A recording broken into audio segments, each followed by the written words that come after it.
Good morning, good morning, good morning! Magandang araw sa atin lahat.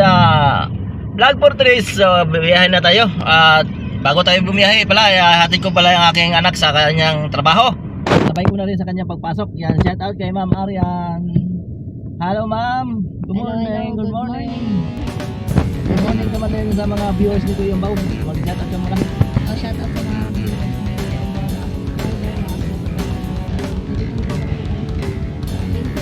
Yun, thank you Ma'am Arian. Bye-bye.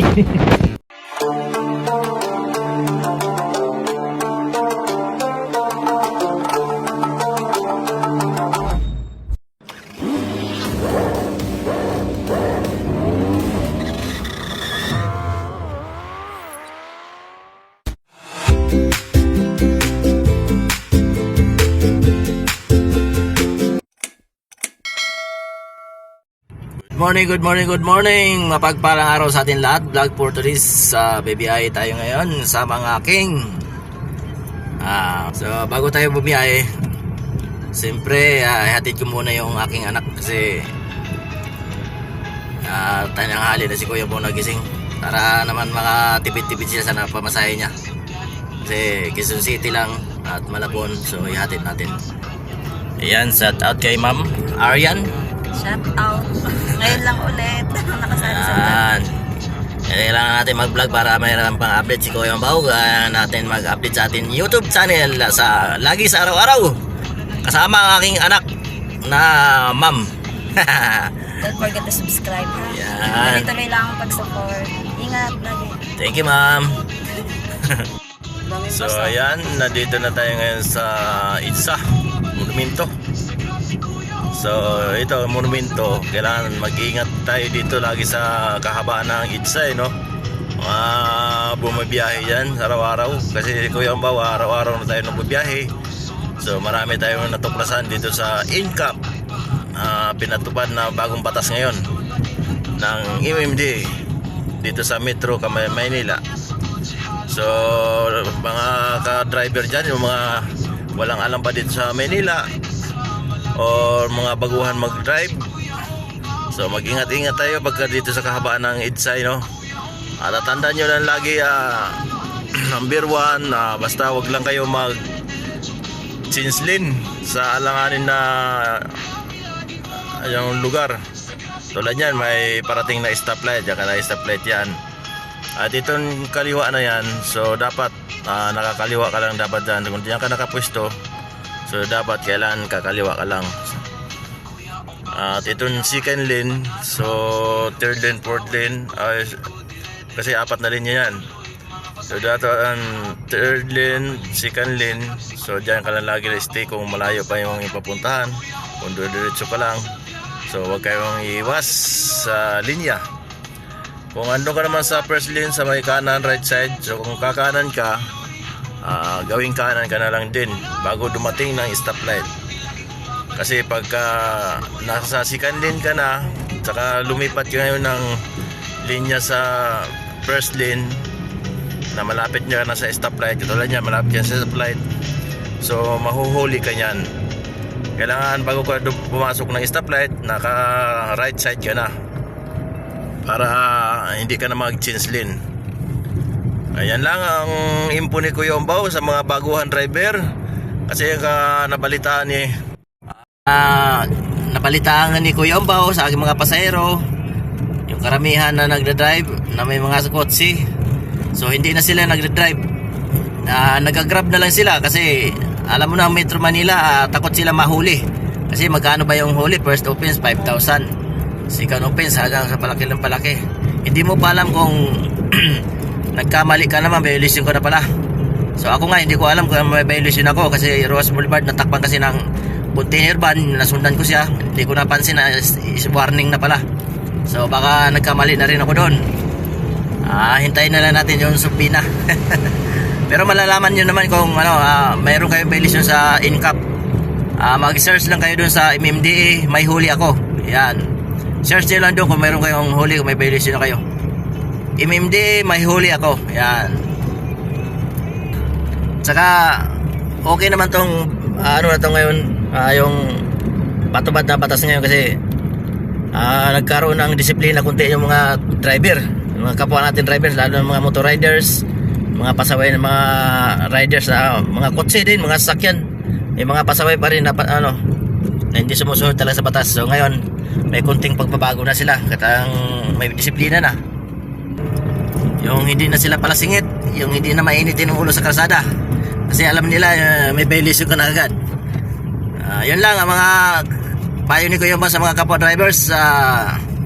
Ingat-ingat po tayo sa pagmaneho natin. Tayo lang din naman ang makakuha ng magandang simpatiya sa ating sarili, kasi kung pag-iingatan natin sarili natin, lalo na sa kalsada pag-drive, mayroon tayong makukuha, mapupulot na may dudulot sa ating pagmamaneho. At saka iwas na rin disgrasya, iwas aksidente, iwas away sa kalsada, at nadisiplina ka pa. So siyempre kailangan naman natin sumunod sa batas, kasi may batas nga tayo.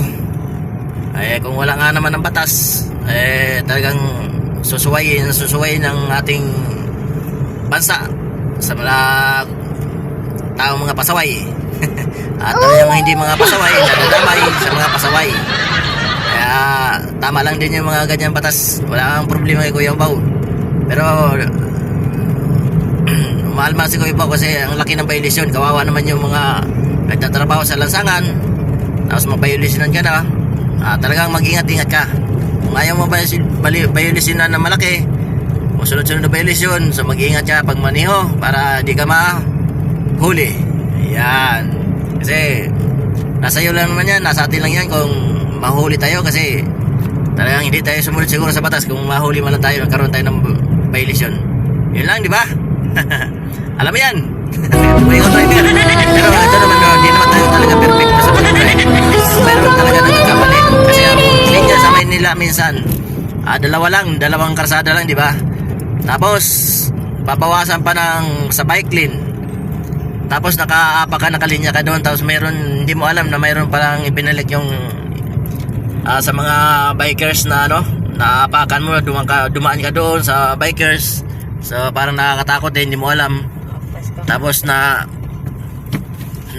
ano ka pala, nakamerahan ka na pala.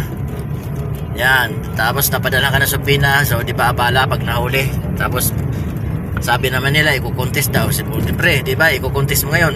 Siyempre abala, mawala na naman yung kita mo sa araw pag pumunta ka sa pag na-contest mo, kung napuntahan mo sa mismong pag nagtubos ka, kawawa ka naman, wala kang kikitain, bayad ka pa sa huli.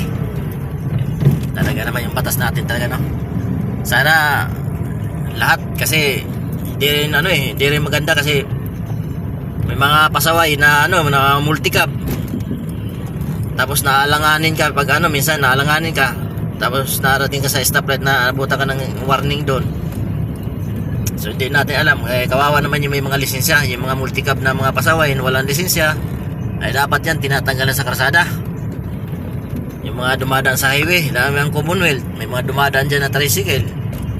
Yan, number 1 pa yan, dapat bawal yan, kay highway yan eh. So ayun lang ang hinain ni Kuya Bao. So mag-ingat-ingat lang tayo sa pagmamaneho sa araw-araw, Kuya Bao, nag-iingat din tayo para maiwasan natin ang ating huli at aksidente sa kalsada. Okay, yun lang ang ating update ngayon sa araw ito. Maraming salamat sa iyong panonood. Di ba, Ma'am Arian? Tama yan. Okay ba? Tama ba? Okay, tama yan. Ayan. So ano naman masasabi mo sa pagkukommute mo, Ate Arian? Yun, mahirap mag-commute. Siyempre, maiwasan yung yung traffic talaga dito sa Manila. Matraffic ngayon. Ayan, buhay commuters, mahirap talaga kasi yan, makakaharap yung mga katulad yung traffic. So mahirap mag-commute, Mahirap talaga. Hindi, naman angkas ka naman, motor ka naman, walang problema. Mas mabilis na yung mga movement ngayon, angkas, yan, joyride. So yun lang, basta masabi natin na tsaga ingat-ingat sa pagmamaneho para pag pasok sa trabaho, para kasi motor pa naman, nakatakot pa naman motor ngayon, dapat doble ingat at alerto lagi. Yun lang masasabi mo. Good morning siya. Good morning. Good morning kay Ma'am Arian. Maraming salamat at ihatid natin siya sa trabaho niya para medyo makatipid. At tinanghali naman kasi si Kuya Ombo, kaya yun lang. Sabay ko na rin sa pagpasok. Alright! Alright. Bye-bye! Bye-bye na.